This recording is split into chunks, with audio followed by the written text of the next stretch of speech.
আমি কালকে রাত্রের গল্প আপনাদেরকে শোনাই।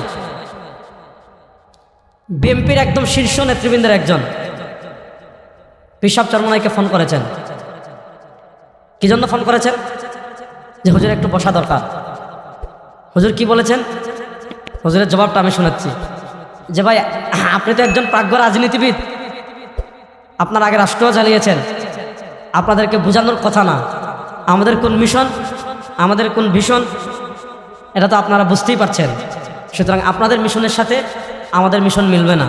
আমাদের মিশন নিজে এমপি হওয়া না, আমাদের মিশন নিজে মন্ত্রী হওয়া না, আমাদের মিশন হলো আল্লাহর জমিনে আল্লাহর বিধান বাস্তবায়ন করা।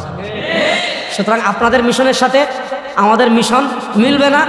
আর চা খাওয়ার জন্য বসা যেতে পারে, মুসলমানের সাথে সম্পর্ক থাকবে, বসা যেতে পারে। হ্যাঁ, আমরা রাজনীতি করি, এটা দাওয়া। আমরা যখন রাজনীতির বক্তৃতা করবো, এটা আমাদের দাওয়া। আমরা যখন আমাদের মিশন নিয়ে যাব, এটাও আমাদের দাওয়া। সুতরাং দাওয়াতের নিয়েতে বসতে পারবো, কিন্তু আসাম সমঝোতা নিয়ে আমরা আপনাদের সাথে বসতে পারবো না। কেন? আমাদের মিশন স্পষ্ট। ইসলামী আন্দোলন এমন সংগঠন যে আমরা যদি ওদিকে যেতাম 20-25 আসন আমাদেরকেও দিত, কিন্তু আমরা শুধু সংসদে যাওয়া আমাদের মাকসাদ না। আমাদের মাকসাদ হলো আমরা আল্লাহর কোরআনের প্রতিনিধি হয়ে ইসলামকে বিজয়ী করার মিশন নিয়ে আমরা সংসদে যাব। যদি ওই ধারণ, ওই চেতনা নিয়ে যেতে পারি যাব, নচেত যেভাবে আসি চেষ্টা করে যাব। আমাদের কাছে চেষ্টা করা, আমরা যদি না পারি তাদের পরবর্তী প্রজন্ম পারবে, তারাও যদি না পারে তাদের পরবর্তী প্রজন্ম একদিন না একদিন এই দেশের সংসদ ইসলামের সংসদ হবে ইনশাআল্লাহ। এই দাওয়ার পিছনে ফুয়েল হলেন আপনারা, তরুণ আলেম যারা। আপনাদের ধারণ ক্ষমতা এখন বেশি, কারণ আপনারা জেনজি, সবচেয়ে জেনারেশন আপডেট। আমিও তো আপনাদের মধ্যেই, আমি তো আর বাইরের কিছু না। হ্যাঁ, এজন্য আমি সবাইকেই বলছি, হ্যাঁ আমরা হলাম জেনজি, মানে জেনারেশন জেড।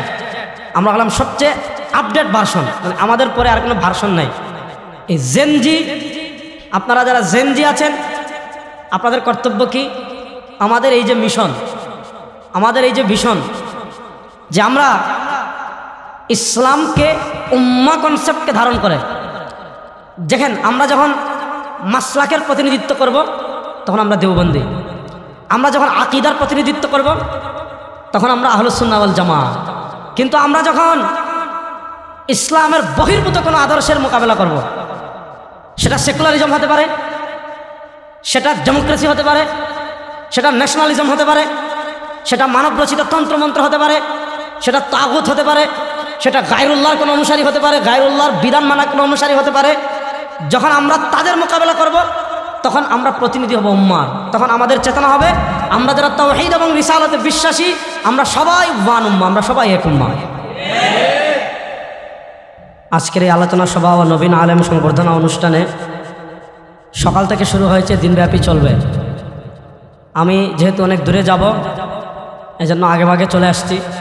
যেহেতু এখানে আমাদের মাদ্রাসা, এজন্য আমি রাজি হয়েছিলাম যে দর্শ শেষ করিয়ে যাওয়ার পথে আপনাদের এখানে হাজিরা দিয়ে যাব। যেহেতু আপনারা সবাই আলেম, নতুন আলেম, আপনাদের খিদমতে দু একটি কথা বলতে পারা, এটা আমার জন্য অনেকটা সৌভাগ্যের। এজন্য বলছি, এখন প্রযুক্তির কারণে পুরো পৃথিবী আমাদের হাতের মুঠোয়।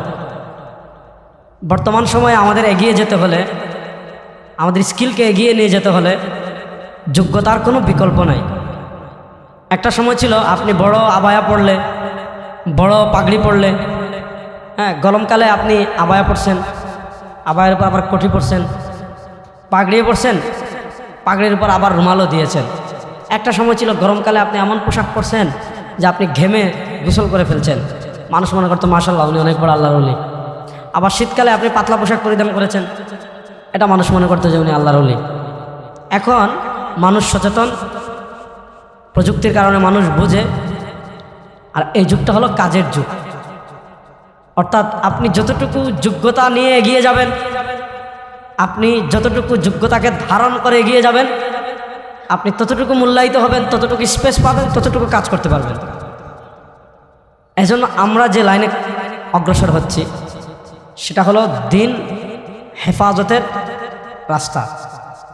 অর্থাৎ আমরা ইলমে দিন অন্বেষণের যে মৌলিক কয়েকটা কারণ আছে, তার ভিতর আমি যে হাদিস পড়েছি, সেই হাদিস আল্লাহ রাসূল সাল্লাল্লাহু আলাইহি ওয়াসাল্লাম বলেছেন, ইয়াংফুন আনহু তাহরিফ আল গালিন, দিনকে যারা বাড়াবাড়ি করে তাদের বাড়াবাড়ির কবল থেকে দিনকে হেফাজত করা।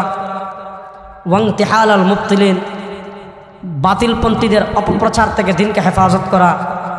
ওয়া তাউইল আল জাহিলিন, মূর্খদের মূর্খতাপূর্ণ ব্যাখ্যা থেকে দিনকে হেফাজত করে দিনকে সব ধরনের বিকৃতি, সব ধরনের মূর্খতাপূর্ণ ব্যাখ্যা, তারপর সব ধরনের বাতিল ব্যাখ্যা, এগুলা থেকে হেফাজত করে পরবর্তী প্রজন্মের কাছে বিশুদ্ধ ইসলাম, বিশুদ্ধ দিন, বিশুদ্ধ শরিয়া, বিশুদ্ধ আকীদা পৌঁছিয়ে দেওয়া, এটা হলো আমাদের অন্যতম লক্ষ্য এবং উদ্দেশ্য।